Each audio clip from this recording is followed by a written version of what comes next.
Hello friends, welcome to Grow capital.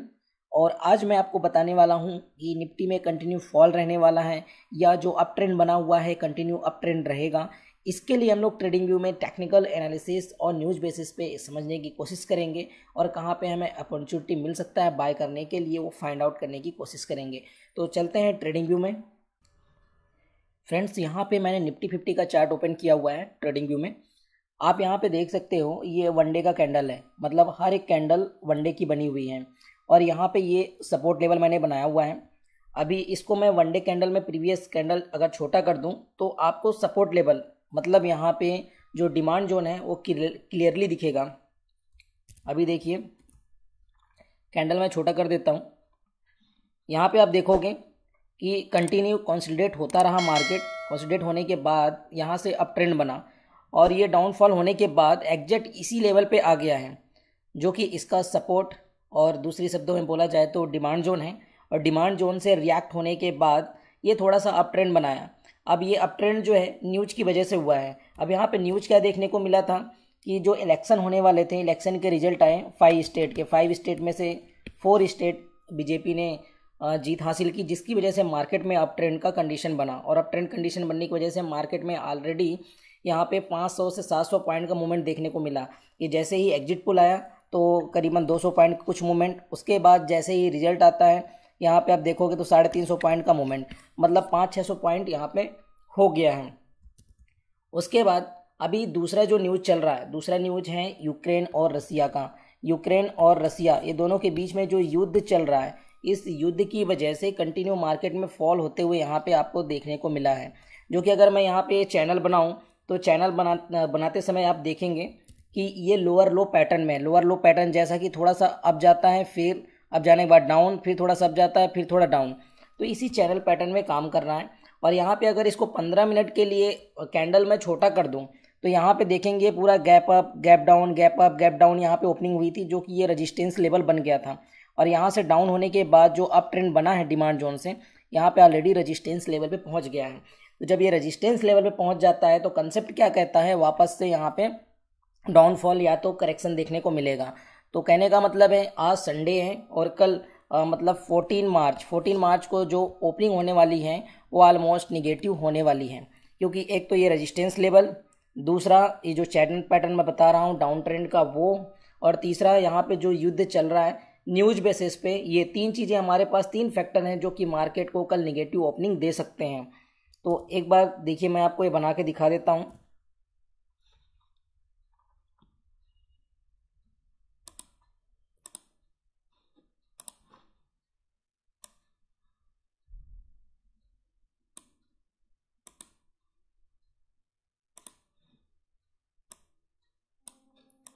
ये देखिए, ये डाउन ट्रेंड चैनल पैटर्न में काम कर रहा है। ये जैसे मैंने बताया था कि डाउन थोड़ा सा अप, डाउन थोड़ा सा अप, फिर डाउन, ऐसा करते हुए कंटिन्यू डाउनफॉल आ रहा है। तो वापस से ये जो वनडे का कैंडल है, इस वजह से ये 15,700 के लेवल से 16,300 के लेवल तक उतनी कैंडल नहीं दिख रही हैं। तो यहाँ से डिमांड जोन से रिएक्ट होने के बाद, जैसा कि मैंने बताया कि न्यूज़ के बेसिस पे रिएक्ट होके अब गया है, अभी ऑलरेडी ये रजिस्टेंस लेवल पे पहुँच गया है। तो ये चैन में जैसे कि काम कर रहा है, तो वापस आप देखोगे तो मंडे के दिन यहाँ पे वापस से डाउन ट्रेंड देखने को मिलेगा और ऑलमोस्ट 150 से 200 पॉइंट की गिरावट आपको देखने के लिए मिलेंगे। निफ्टी 50 का तो ये व्यू रहा।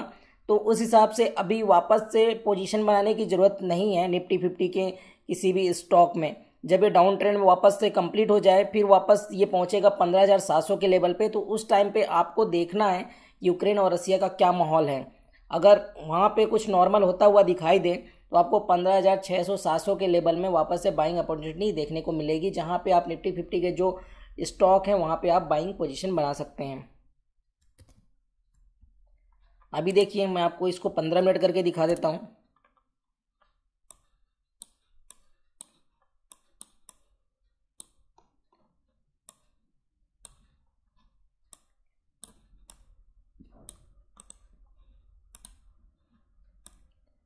जैसा कि मैं बता रहा था, यहाँ से गैप डाउन ओपनिंग, फिर नीचे गया, यहाँ पे थोड़ा गैप अप ओपनिंग हुआ, यहीं पे ये रेजिस्टेंस के पास ही रुक गया, वापस से गैप डाउन ओपनिंग, फिर रेजिस्टेंस के पास गया, गैप डाउन ओपनिंग, फिर रेजिस्टेंस, गैप डाउन ओपनिंग, थोड़ा सा ही उठ पाया, फिर ये न्यूज़ की वजह से जो इलेक्शन थे 5 स्टेट के, उसकी वजह से ये ऊपर गया।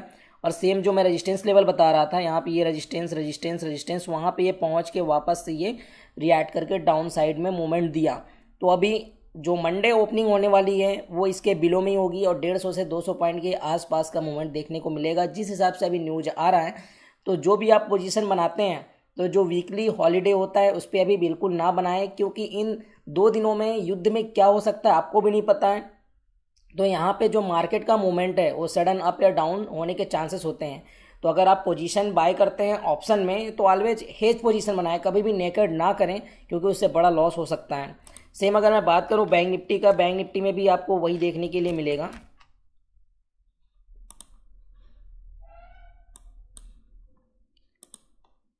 बैंक निफ्टी में भी आप देखेंगे वनडे कैंडल में तो सेम यही है। यहाँ पे जो सपोर्ट लेवल बनाया था रिएक्ट होके ऊपर गया था, सेम इसी लेवल से ये ऊपर गया। अभी आप देखोगे तो सेम यही लेवल टच होने के बाद ये रिएक्ट करके ऊपर गया है। तो अगर कभी भी कुछ प्रॉब्लम आता है, कुछ भी प्रॉब्लम अगर आता है तो सबसे ज़्यादा इफेक्ट करता है फाइनेंशियल जितने भी हैं उनको सबसे ज़्यादा इम्पैक्ट करता है।